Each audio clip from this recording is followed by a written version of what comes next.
Well, we're just going to give folks a few minutes to come in from the waiting room. As a reminder, as you are entering from the waiting room, please mute yourself unless and until you are appearing or testifying before the board. Good morning. This is a hearing before the licensing board for the city of Boston. Today is Tuesday, March 1st, 2022. Today's hearing is being held pursuant to temporary amendments to the open meeting law. That is what allows us to meet virtually. Today's hearing will be recorded and posted to the City of Boston's website. Before I review procedural matters, I will introduce Chairwoman Kathleen Joyce. Good morning. My name is Kathleen Joyce. I'm chair of the Boston Licensing Board, and today I'm joined by Commissioner Liam Curran and Commissioner Kiana Saxon. Thank you. Please ensure that your audio and visuals are working properly. I will call each item in the order it appears on today's agenda. I will then ask who is present on behalf of the licensee, who is present on behalf of the Boston Police Department, and whether there are any other individuals with firsthand knowledge of the alleged incident. I will then swear in all parties. After that, the police report will be read into the record. The licensee or their representative will have the opportunity to make a brief statement, followed by questions by the chairwoman and the commissioners. Again, all testimony will be limited to individuals with personal knowledge of the alleged incident. Calling item number 1 on today's agenda, Unity Sports and Cultural Club, Inc., doing business as Unity Sports, located at 10 Dunbar Ave in Dorchester. Date of the incident, November 21st, 2021. Assault and battery, patron on patron, in violation of Mass General Laws, Chapter 138, Section 64, and Chapter 265, Section 22, and expired Boston Fire Department permit and expired certificate of inspection in violation of Mass General Laws, Chapter 138, Section 64, and Board's Rule 1.02b. Who is present on behalf of the licensee?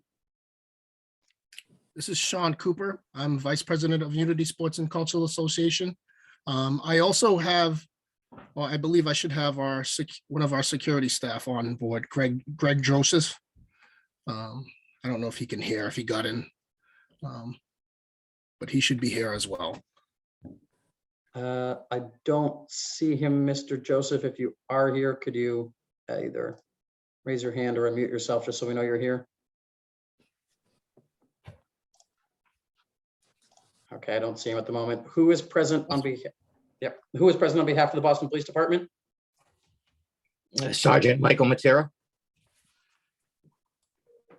Thank you, Sergeant. Are there any other individuals with firsthand knowledge of the alleged incident who wish to testify? Okay, can you all please raise your right hand?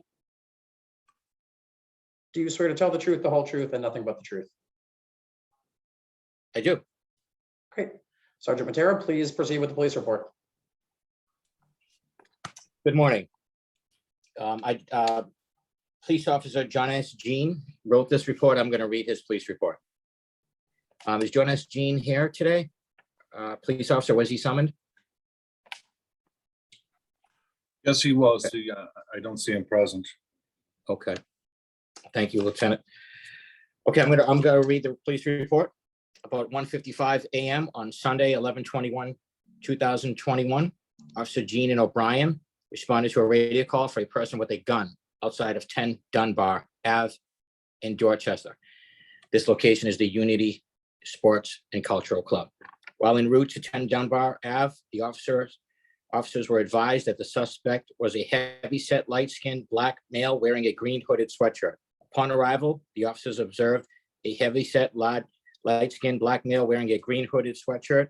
Suspect 1, later identified as Campbell, Jermaine Campbell, leaning against a gray sedan. That gray sedan was match reg 1 Bravo Delta Romeo 65. Between the body of the vehicle and the open front passenger door, officers detained Campbell and performed a pat frisk, yielding negative results. Officers then removed the occupants of the vehicle, namely the driver, suspect Gerald Hullum, suspect number 2, and pat frisked the vehicle, finding a loaded firearm, a blue and silver .38 Special, wedged between the driver's seat and the center console, and a single .40 caliber round inside the center console. Officers also observed 3 open bottles of alcohol inside the vehicle. Officers handcuffed both suspects and placed them into separate cruisers. Upon being placed into the cruiser, suspect number 2, Hullum, stated that he had a valid license to carry. Hullum also stated that earlier he had removed the firearm from his locked glove compartment and placed it where it was found by officers because there were hostile individuals surrounding the vehicle. Officers then spoke to the security personnel at 10 Dunbar Ave, who stated that they had seen suspect number 1, Campbell, gesture toward his waistband as if he had a gun, but no firearm was actually observed. Officers then spoke to the victim, known to the Commonwealth, who stated that during a verbal dispute outside of 10 Dunbar Ave, Campbell had reached for his waistband as if he had a firearm. The victim stated that she had turned away and fled too quickly to have seen what Campbell reached for. Officers requested a supervisor and a detective to respond to the scene. Lieutenant Detective Fitzgerald and myself responded to the scene. Lieutenant photographed and collected evidence, the firearm with a live round and license to carry. A CJIS query revealed that Campbell had an active straight warrant out of West Roxbury Court issued on 7/28/21 by Honorable Judge Kathleen Coffey for operating a motor vehicle with a suspended license and speeding. Campbell was unaware of the warrant and was advised to report to West Roxbury Court on Monday morning to address it. Hallam stated to Lieutenant Fitzgerald that he had been drinking inside 10 Dunbar Ave before the club let out.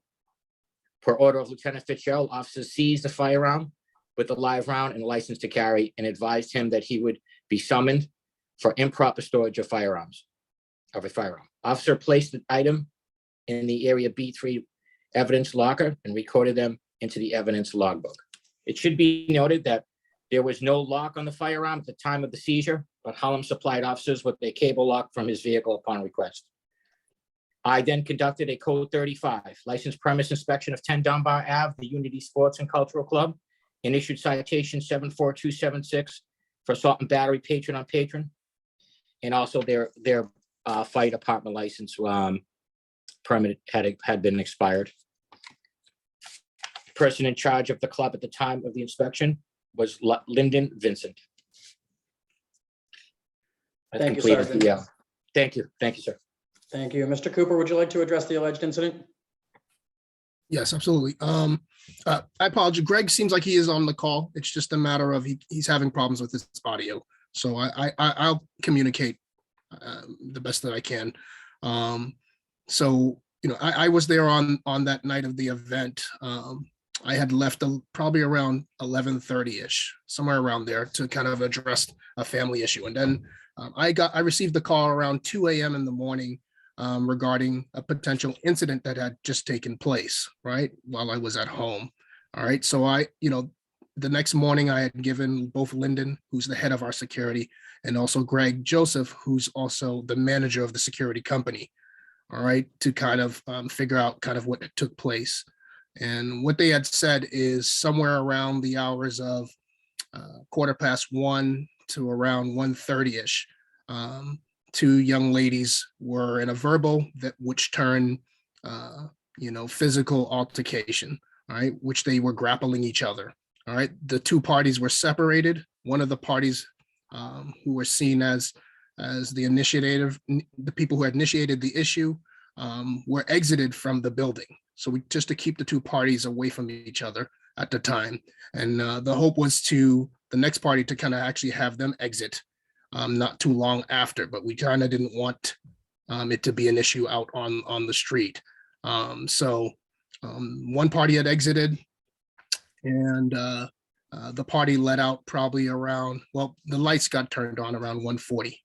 All right, somewhere around the time when we had separated the folks. And then as the party, some folks left, and then some folks stayed on the actual street, like from that party that we had exited the event. And apparently the gentleman with the green shirt had showed up somewhere within 10 minutes of that happening. He wasn't at the actual event at all for that night. He just showed up. So apparently someone must have contacted him, is what we're hearing. And we received information from one of our security staff at the time that he was gesturing. He was making the same gestures that was mentioned by the victim. And at that point in time, our security, Greg Joseph, he made the call to Boston Police before anything else kind of took place, before they took over. And that was it, basically, as far as that incident goes. The police took over. We gave them the information. As far as the licenses that were appeared, I know I had And I actually have it opened up right now. Give me a moment. All right, so for the place of assembly, the Boston Fire Department place of assembly, we had that done back in September of 2021. All right, and I can send a copy if you like, or email a copy, or I even could share it with you as well. But it says here it expires on September 30th, 2022. And then our certification of inspection was also done earlier the month prior, back in August 16th, 2021, and that expires on July 31st, 2022. All right, both. Would you forward those to our office for our records? Yes, absolutely. And I actually used those to apply for the license for this year. So they're the same documents, but I'll send, I'll send them. They were there. And I'm not sure what happened when we came the next morning to check and see where those documents were. They seemed like they were wedged behind the old documents. But they were there. I'm not sure how that ended up happening. So I guess that's on our end, obviously. But I will send you a copy of those. Thank you. Could you mind chatting me the direct email that I should be I sending? can do that right now for you. Yeah, Perfect. great. Chairman Joyce, any questions? I do. I have a comment first about those licenses. Would you please ensure that all your staff knows how to locate them and that they're in a visible place, so that if there's a future inspection, anyone who's working on that evening knows how to find them and show the inspectors? It sounds like they were there, but they just couldn't be located at the time. Right. And then how many security staff did you have on this evening? On that evening, we had, I believe it was 5 security staff, either 4 to 5 security staff. And then we had 3 Unity floor staff personnel that work with security staff on hand. And we always have a standing order of 2 police detail for the night. So the 4 to 5 security staff, is that private security, and then the 3 That's the Unity private staff? security. Okay. Correct. All right. I don't have any further questions. Commissioner Curran or Commissioner Saxon? How long was it between the time that the altercation, the 2 parties were split, and when the guy showed up with the green sweatshirt? All right, so the incident happened anywhere between 1:15 to somewhere around, that's when the incident happened. It was 1:15, 1:20, somewhere around there is what they had mentioned, the security staff had mentioned. And I believe the young lady who was in the incident, she was exited out. Her and folks who were with her, all right, contributing to the issue, they were exited out probably around a little bit before 1:30. Somewhere around there. So as soon as we saw it, kind of addressed it, got them separated.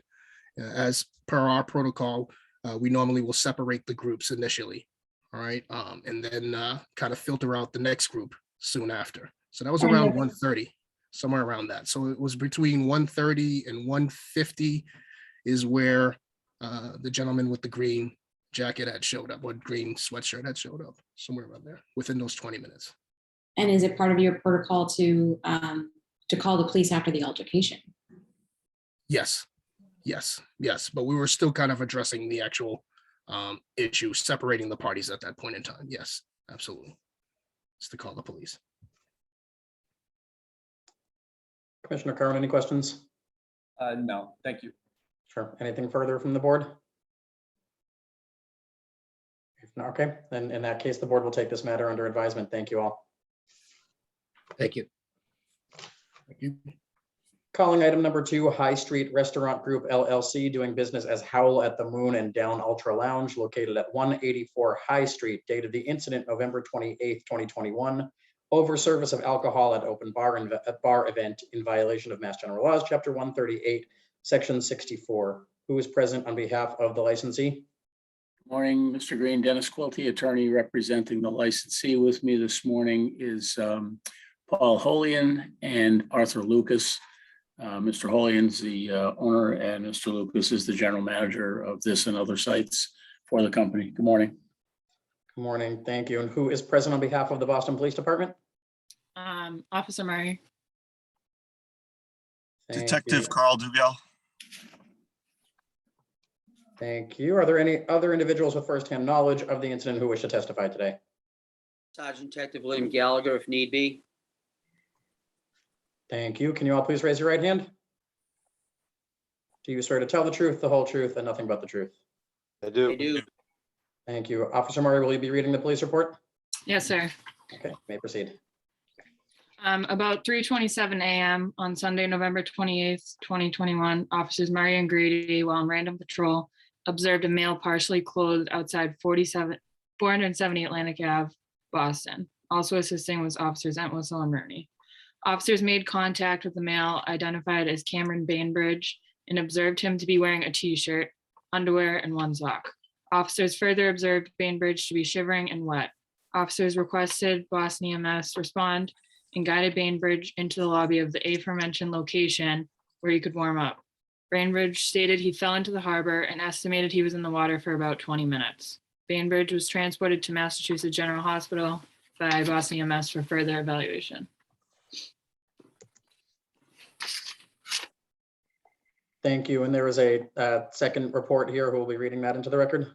Yes, Sergeant Detective Gallagher, that was the LPV, and on 12/2/2021 at about 23:30 hours, Sergeant Detective William Gallagher, Detective Eddie Hernandez, assigned to the licensed premise unit, conducted a licensed premise inspection of Howell at the Moon at 184 High Street. This inspection came about because of an incident that took place on 11/28/2021 at 3:49 hours.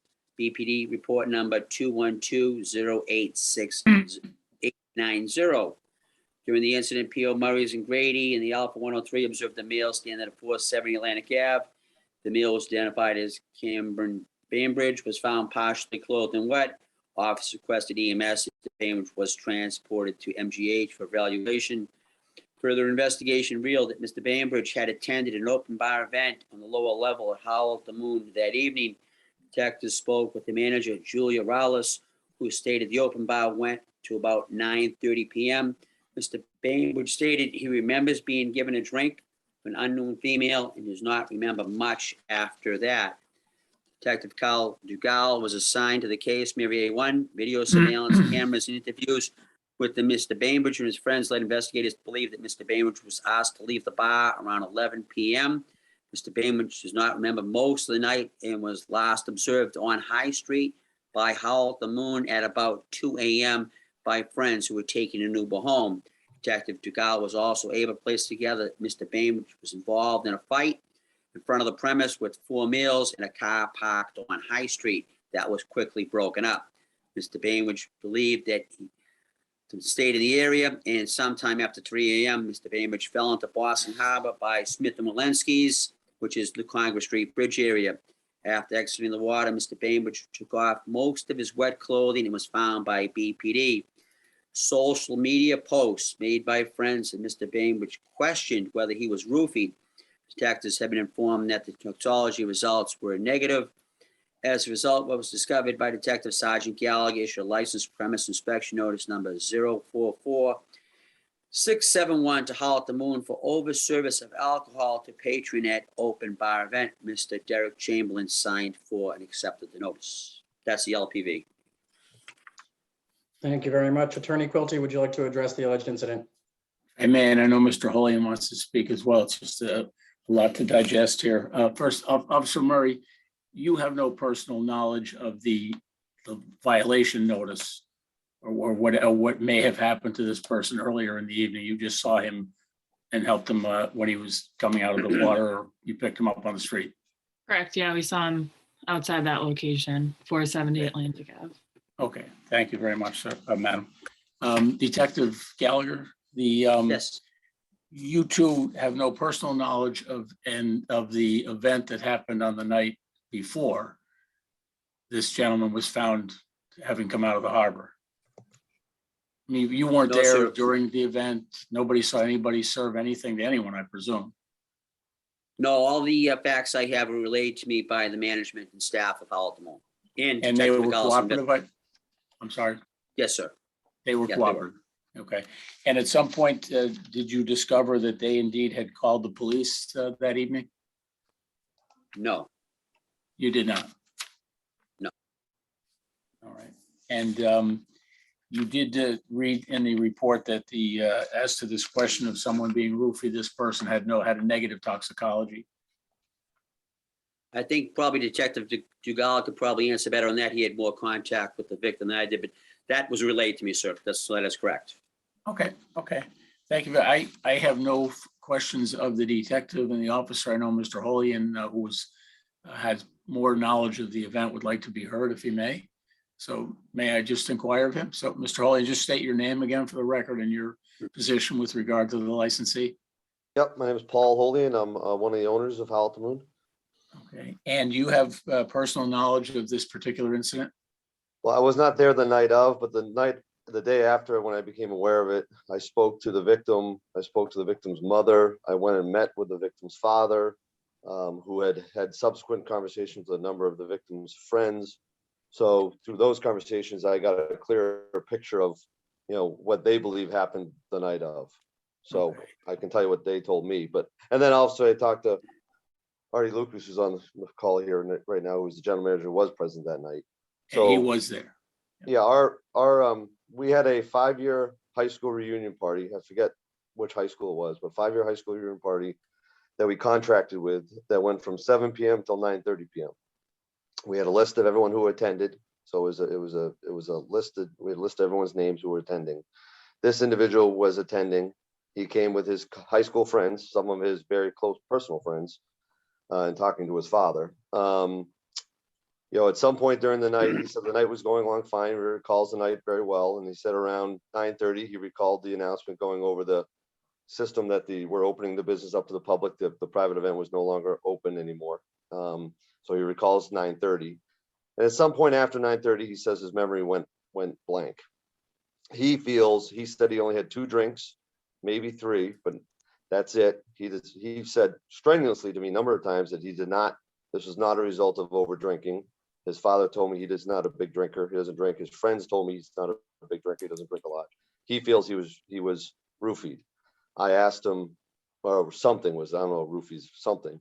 I asked him to explain how he thought it happened, and he just simply said that he felt that maybe he got a hold of someone's drink. He didn't expect he would be roofied. And there were some young women in his group. He did recall a woman giving him a drink, so he wasn't sure if maybe her drink had been roofied and she gave it to him unknowingly. It was unclear. So at some point during the evening, I think it was later than 11, even the report says 11, at some point in the evening, our staff noticed that he was showing signs of what would be intoxication.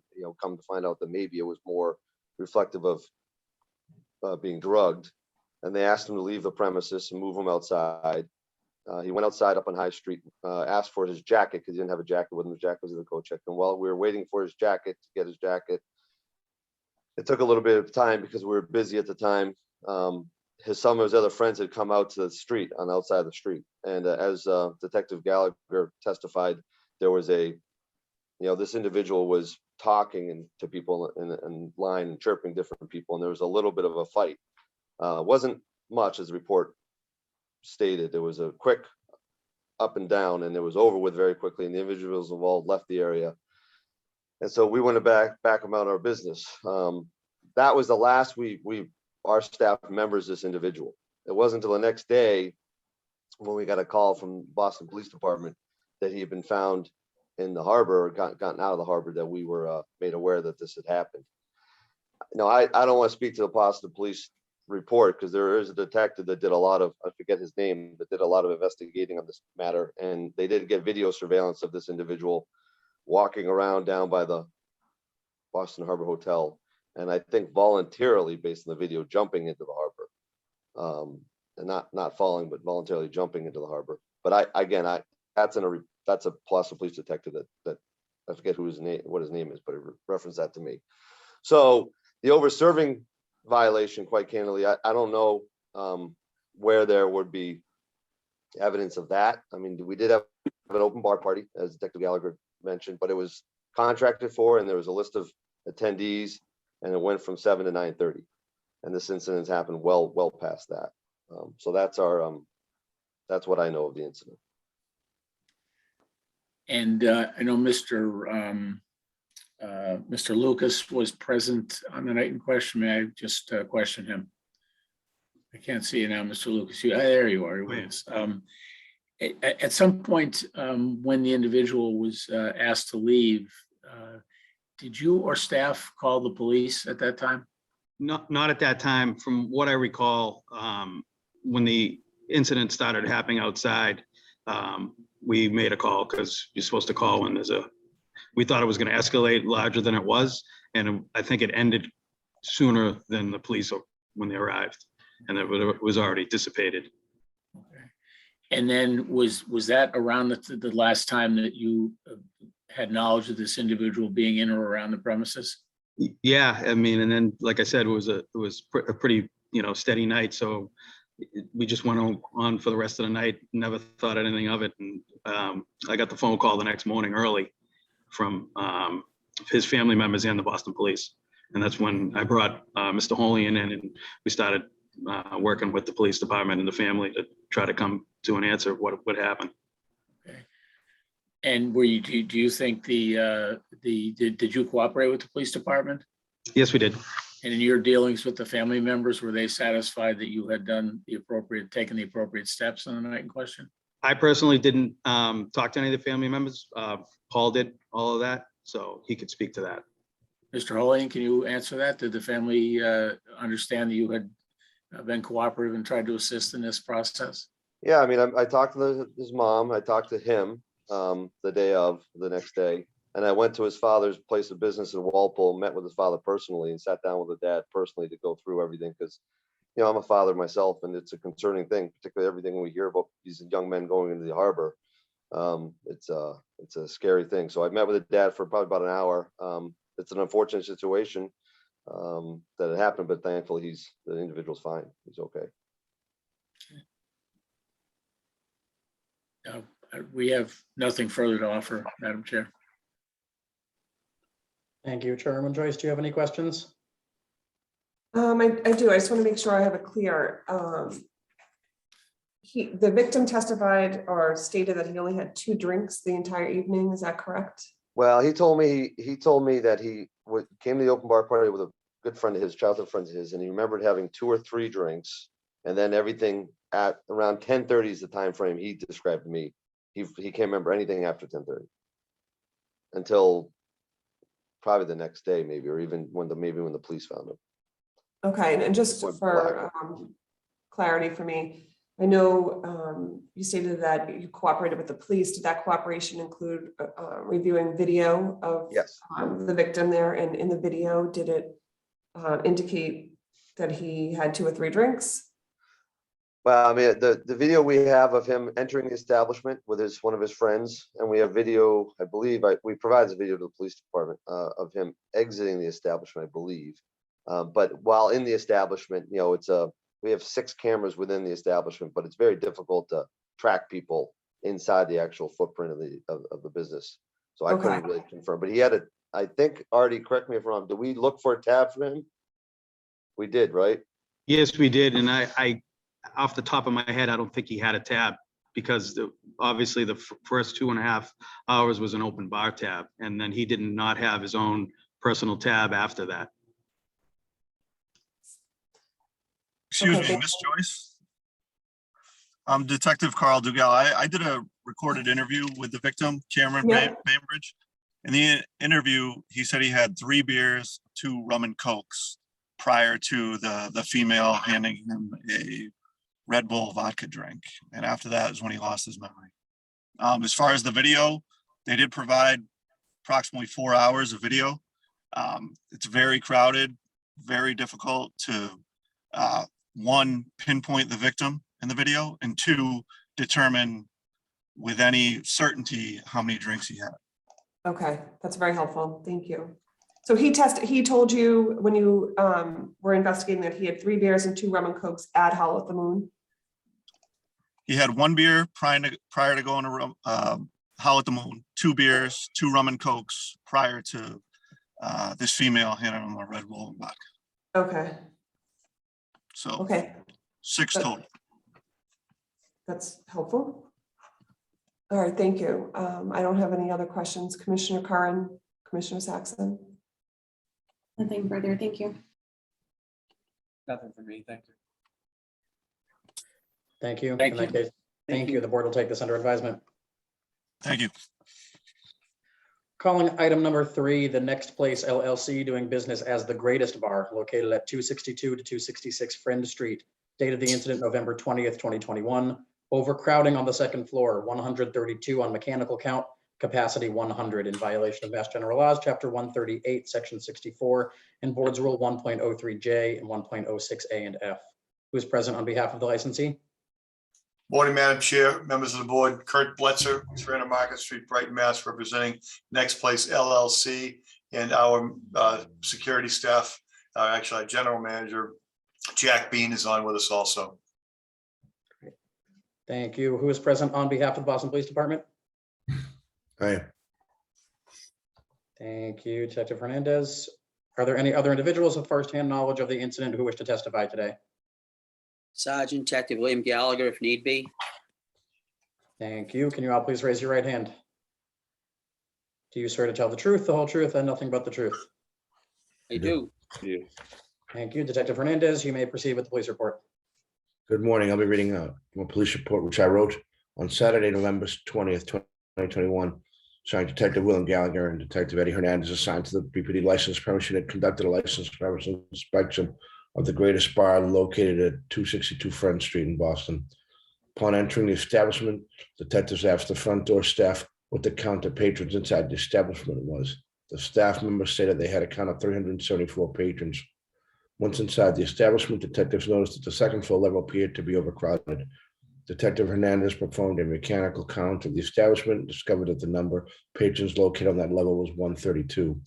While reviewing the licenses and permits of the establishment, detectives learned the capacity on the premises set at 100 persons on the second floor level. Detectives brought this to the attention of the person in charge, Mr. Jack Bean. Mr. Bean stated he would bring the premise into compliance. As a result, the detectives observed Sergeant Detective Gallagher issued a license premise inspection notice 005317 for overcrowding on the second level of the establishment. Mr. Bean signed for an accepted notice. Thank you, Detective. Attorney Bletzer, would you like to address the alleged incident? Please. Detective Hernandez, just briefly, the staff was cooperative and helpful with you that night in your investigation? Yes, sir, extremely. Okay, there were no other issues on any of the other floors? No, sir. Thank you. Now, if I may just address, Jack Bean is here to answer questions, but this is on this particular night, we have the 3.5 floors, 4 floors actually. First floor mezzanine and second and third floor. We did have a new individual that was on that night. We had a little miscommunication with him in terms of numbers. The first and third floor capacity is 140. And the second floor is a capacity of 100.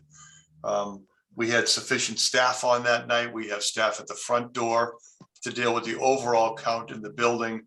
And we have staff on each of the 3 or the 4 levels to make sure that we have proper numbers for each one.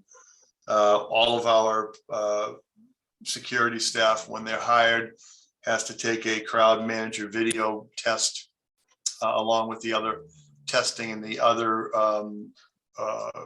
training that we give them. We did have a miscommunication that particular night with the changing of the guard and the person that ended up on the second floor in terms of the count, and that's how that count that particular night got a little bit out of whack. We do have weekly meetings with the managers and monthly meetings with the staff, so we can address these issues. We've used this obviously as a teaching lesson for the new people that we have hired. We are up to full speed with in terms of the number of security staff we have, so we can ensure that this does not happen again. I do have Jack Bean here if the board has any questions that they would like him to answer or address. Thank you, Attorney Bletzer. Chairman Joyce, any questions? I don't have any questions. Commissioner Curran, Commissioner Saxon? I don't. Thank you. Okay. In that case, the board will take this under advisement. Thank you.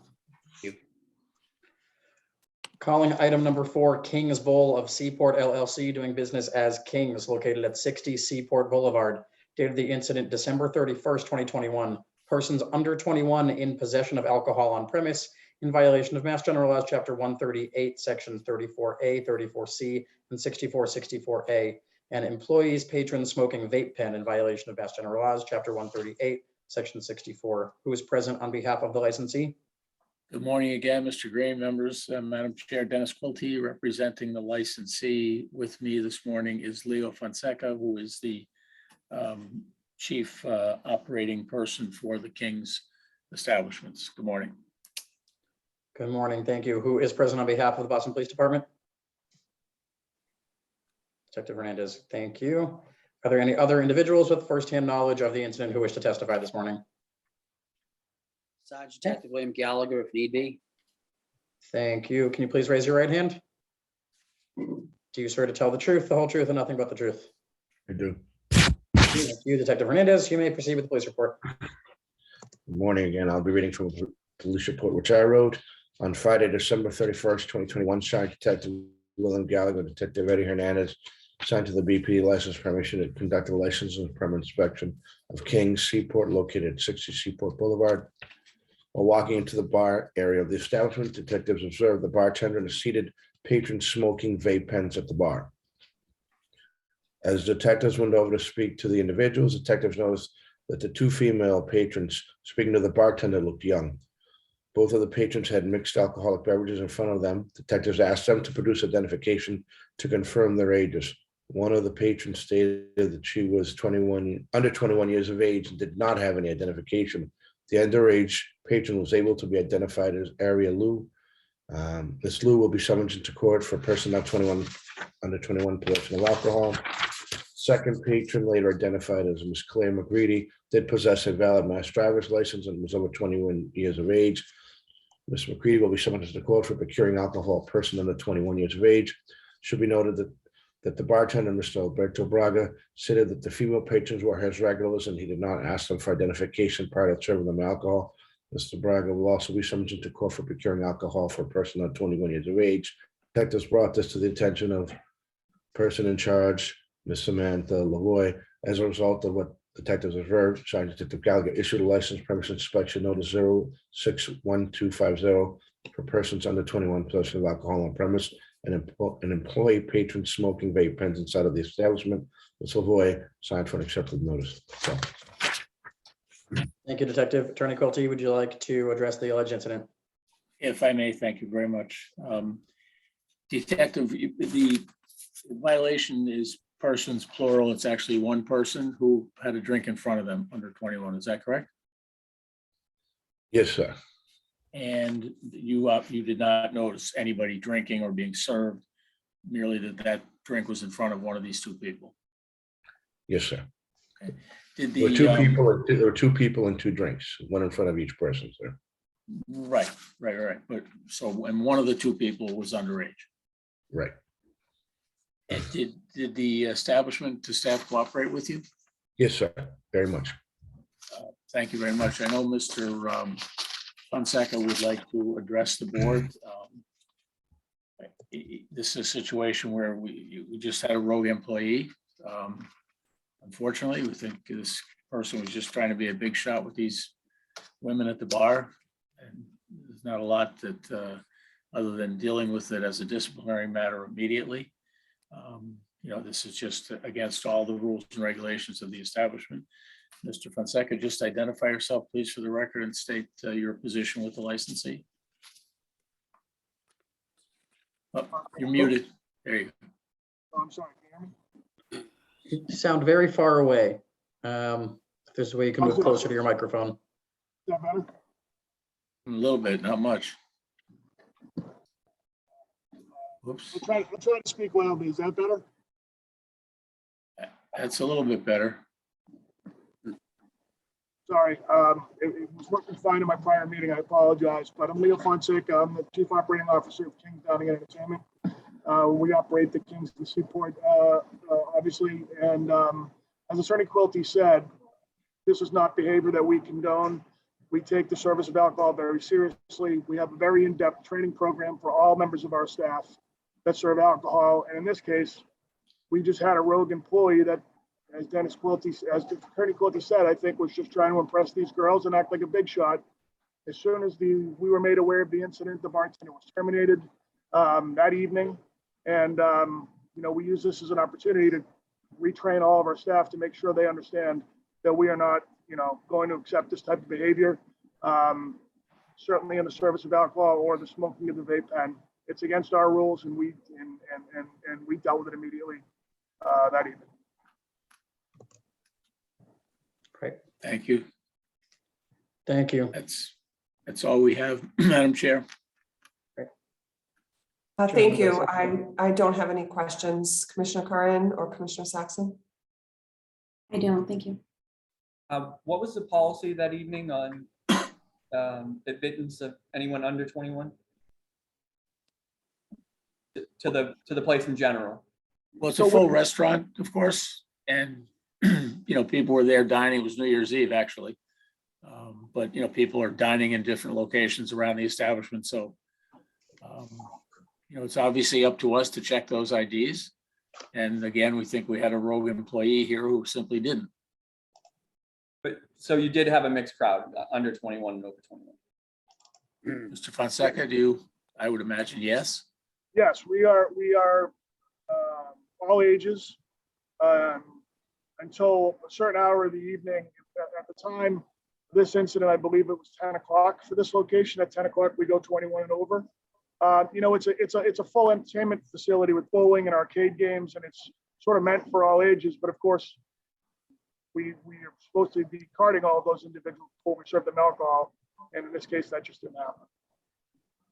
And do you use anything like wristbands or anything to differentiate, because you do have that mixed crowd and it is, full entertainment? We do not. We're supposed to be carding people every time they come to the bar. Obviously this incident has given us an opportunity to sort of relook at some of those policies, but again, we've been extremely stringent on checking IDs, and we will continue to do that. Thank you. Any further questions from the board? Seeing none, the board will take this under advisement. Thank you. Thank you. Calling item number 5, 955 LLC, doing business as Dillon's, located at 951 Boylston Street. Date of the incident, December 31st, 2021. Service of more than 2 alcohol drinks to 1 patron at what time, in violation of Mass General Laws, Chapter 138, Section 64. Who is present on behalf of the licensee? Paul Wilson. Thank you, Mr. Wilson. Who is present on behalf of the Boston Police Department? Sergeant Detective William Gallagher. Thank you. Are there any other individuals with firsthand knowledge of the alleged incident who wish to testify this morning? Detective Hernandez, if needed. Thank you. Can you all please raise your right hand? Do you swear to tell the truth, the whole truth, and nothing but the truth? I do. I do. Thank you. Sergeant Gallagher, you may proceed with the police report. Yes, good morning. On 12/31/2021, at about 6:10 p.m., Sergeant Detective William Gallagher, Detective Eddie Hernandez, assigned to licensed premise unit, conducted a licensed premise inspection of Dillon's at 955 Wilson Street. While inside the premise in the company of the manager, Giovanni Vega, Sergeant Detective observed the female bartender at the main bar give a male patron a bucket of 5 bottled beers. This male then took the beers back to the lower bar area where the Alabama alumni event was taking place. Sergeant Detective Gallagher informed Mr. Vega that one patron may only be served 2 alcoholic drinks at any one time. This falls under Mass laws of prohibited practices. Mr. Vega stated that he would speak to all the service. As a result, what was observed, Sergeant Gallagher issued license premise inspection notice number 061245 to Dillon's, the service of more than 2 alcoholic drinks to 1 patron at a time. Mass prohibited practices, chapter 204 CMR. Mr. Giovanni Vega signed for, accepted the notice. Those are essentially the facts of that evening. Thank you, Sergeant. Mr. Wilson, would you like to address the alleged incident? It was a New Year's Eve. It was an Alabama alumni football game. Was on in in progress. We have those buckets of beers that wait staff will deliver to a table, 1 beer per person within the bucket at a table. An individual from one of the tables approached the bar. It was a newer bartender. It didn't realize that 1 bucket of beers could not be served to 1 patron at a time. It was an honest mistake. It's usually a waitress that will take an order from a table, drop the bucket of beers at the table for individuals there and then. Thank you, Mr. Wilson. Chairman Joyce, any questions? Thank you. Mr. Wilson, just to confirm, your normal standard practice is to have a wait staff bring a bucket of beers over to the table? It's available if somebody cares to order that way, yes. Okay, but you don't generally allow a person to go up to the bar, 1 person to go up to the bar and order from the bartender? No, we do not. Okay. Commissioner Saxon or Commissioner Curran, do you have any questions? I do not, thank you. Neither do I, thanks. Thank you very much. The board will take this under advisement as well. Thank you. Thank you. Calling item number 6, Big Causeway LLC doing business as Big Night Live, Studio B, Guy Fieri's Tequila Cocina, located at 110 Causeway Street. Date of the incident, January 22nd, 2022. Assault and battery, patron in violation of Mass General Laws, Chapter 138, Section 64, and Chapter 265, Section 13A. Who is present on behalf of the licensee? Good morning, Madam Chair, members of the board. Kristen Scanlon representing the licensee, and signed on with us this morning is Charlie Kane, who is the licensee's Director of Security. Thank you. Oh, great. Is that you, Mr. Kane, the Zoom user? Great. And who is present? Yes. Perfect. And who is present on behalf of the Boston Police Department? Great. Are there any other individuals with firsthand knowledge of the alleged incident who wish to testify this morning? Sergeant Detective William Gallagher, if need be. Thank you. Can you all please raise your right hand? Do you swear to tell the truth, the whole truth, and nothing but the truth? I do. I do. Detective Hernandez, you may proceed.